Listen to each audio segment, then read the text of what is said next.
फालतू में ऐसी दवाएं हमारे यहाँ बहुत मिलती हैं। और एक उदाहरण देता हूँ, हमारे यहाँ ऐसे बहुत सारे बच्चों के लिए बेबी फूड और बेबी पाउडर्स बेचे जाते हैं जो दुनिया में कोई नहीं बेचता, कहीं नहीं बिकते।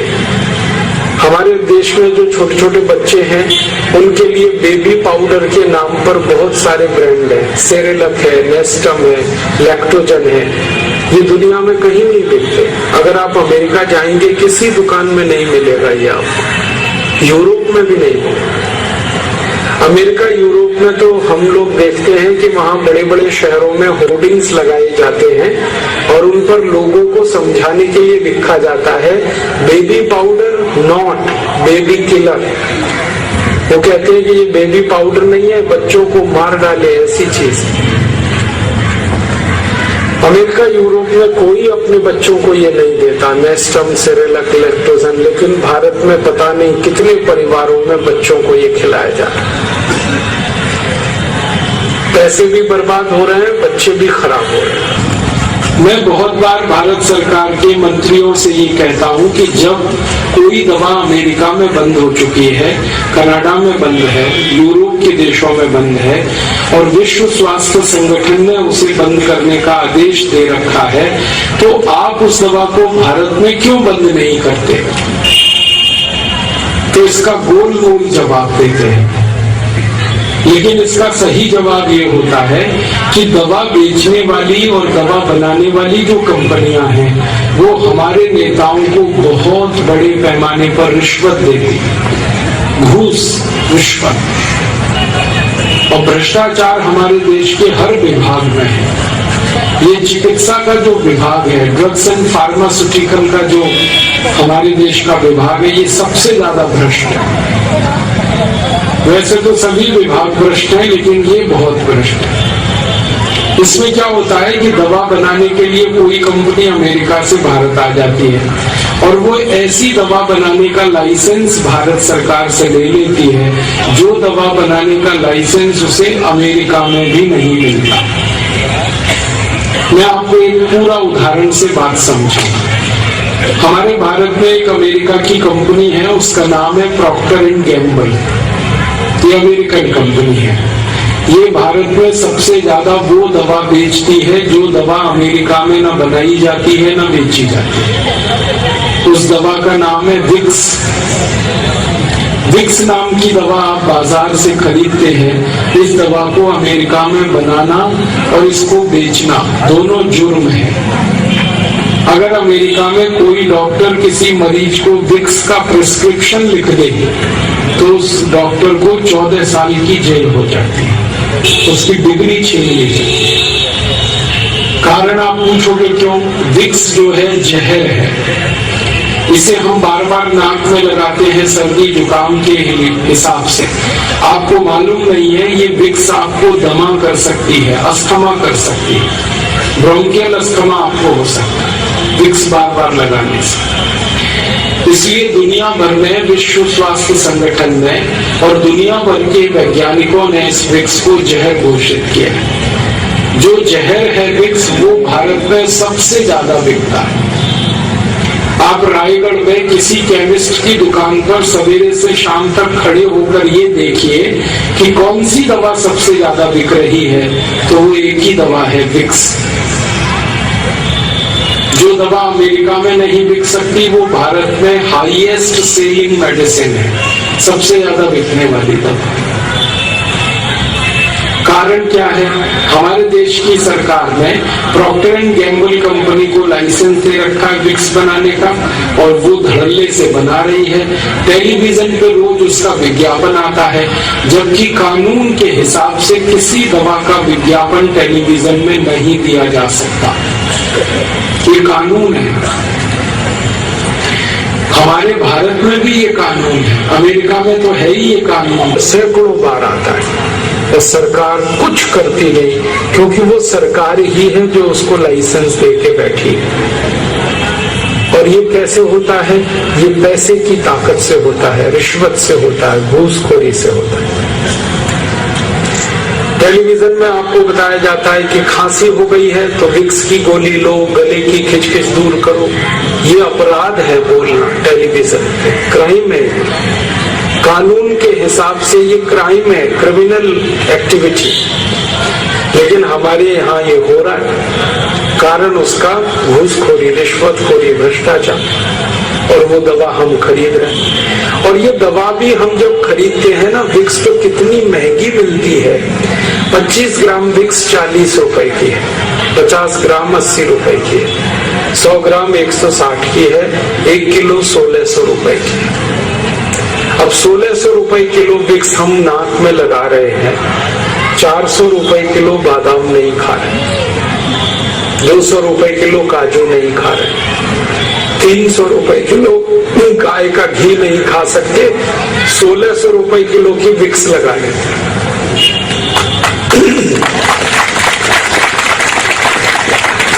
आपको मालूम है ये विक्स बनती किससे है? ये बनती है पेट्रोलियम जेली से। और पेट्रोलियम जेली अगर बाजार से आप खरीदो तो 60-70 रुपए किलो में सबसे अच्छी क्वालिटी की मिल जाती है।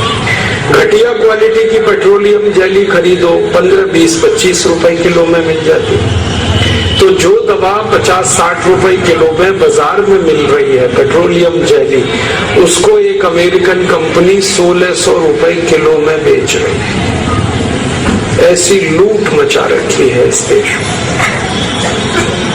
अगर आप गणित का हिसाब निकालेंगे तो विक्स की बिक्री में इस प्रॉक्टर एंड गैम्बल कंपनी को 20,000% से ज्यादा का मुनाफा है।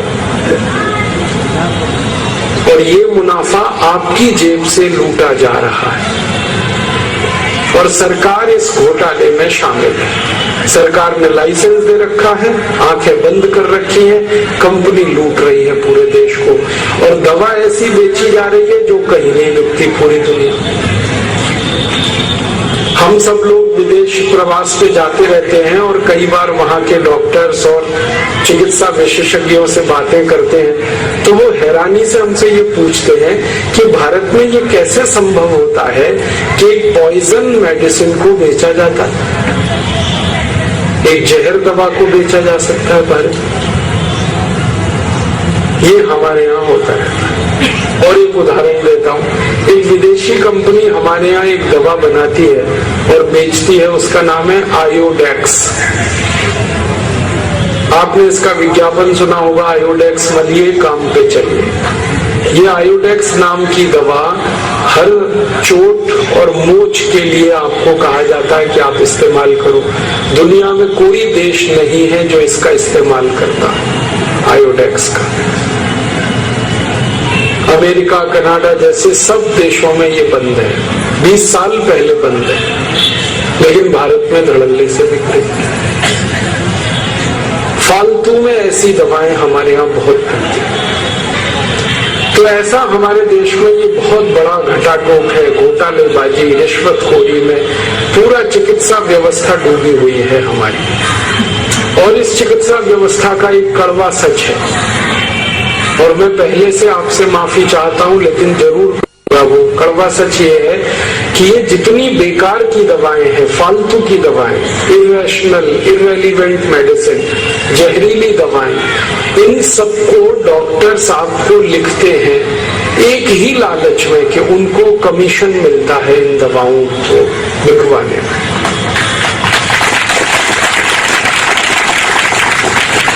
हमारे भारत के बड़े बड़े डॉक्टर्स को मैं मिलता रहता हूँ, उनकी जो प्रेस्क्रिप्शन स्लिप है वो मैं इकट्ठी करता रहता हूँ। हमारे पतंजलि योग पीठ में आप जानते हैं कि हर दिन करीब 2-2.5 हजार मरीज आते हैं, और उनमें से ज्यादा मरीज ऐसे होते हैं जो अंग्रेजी एलोपैथी के चक्कर में सब बर्बाद करा चुके हैं। किडनी खराब हो गई, लीवर डैमेज हो गया, दमा हो गया, अस्थमा हो गया, अल्सर हो गया, पेप्टिक अल्सर हो गया, अंत में आते हैं हमारे यहाँ। तो पहले कहाँ कहाँ इलाज कराया हम उनसे पूछते हैं, तो उनकी प्रेस्क्रिप्शन स्लिप में देखता हूँ। तो डॉक्टर्स की लिखी हुई ऐसी ऐसी दवाएं देखकर मैं हैरान हो जाता हूँ, जिन दवाओं को कोई भी ईमानदार और संवेदनशील डॉक्टर अपने को नहीं खिला सकता, अपने घर परिवार के लोगों को नहीं दे सकता, वो दवाएं डॉक्टर मरीजों को लिखता रहता है।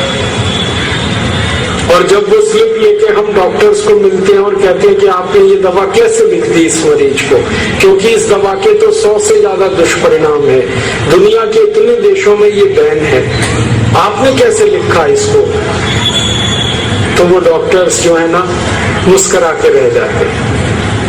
और जो थोड़े हमारे नजदीकी हैं वो कहते हैं क्या बताएं भाई, कमीशन मिलता है इसमें, और कमीशन थोड़ा बहुत नहीं मिलता, 40% तक मिलता है। आपको शायद ये बात मालूम है या नहीं कि अगर आप किसी केमिस्ट की दुकान से 1000 रुपए की दवाएं खरीद रहे हैं, किसी डॉक्टर की स्लिप पर लिखी हुई, प्रेस्क्रिप्शन स्लिप पर लिखी हुई, तो उसमें से 400 रुपए डॉक्टर के पास जाएगा। ये सारे केमिस्ट जो है ना डॉक्टर्स के साथ जुड़े हुए हैं, कमीशन खोरी। वो दवा बेचेंगे, मुनाफा आएगा, उसमें से 400 रुपए डॉक्टर के पास पहुंच जाएगा। और ये काम और बड़े पैमाने पर होता है जब बड़ी बड़ी कंपनियां अपनी दवाएं डॉक्टर से लिखवाने के लिए कमीशन देती हैं। कैसे कमीशन देती हैं? बहुत सारी कंपनियां डॉक्टर्स को कार देती हैं, गिफ्ट में कार दे देती हैं, टेलीविजन दे देती हैं, मोटरसाइकिल दे देती हैं, घर में एसी लगवा देते हैं। कई कई कंपनियां तो डॉक्टर्स के परिवारी लोगों को स्विट्जरलैंड घूमने का टिकट दे देते हैं, हांगकांग सिंगापुर का टिकट दे देते हैं, कहते हैं जाओ खरीदी करके आओ। अब वो डॉक्टर जब कंपनी से कार पा जाएगा, स्कूटर मोटरसाइकिल लेगा, उनकी बहुत सारी सुविधाएं लेगा, तो वो तो उनका जल खरीद गुलाम हो गया। अब तो कई कंपनियों ने इतने खराब तरीके निकाले हैं इस रिश्वतखोरी के कि बहुत सारे डॉक्टर्स हैं जिनके बेटे बेटियों की पढ़ाई का खर्च दवा कंपनी देती है,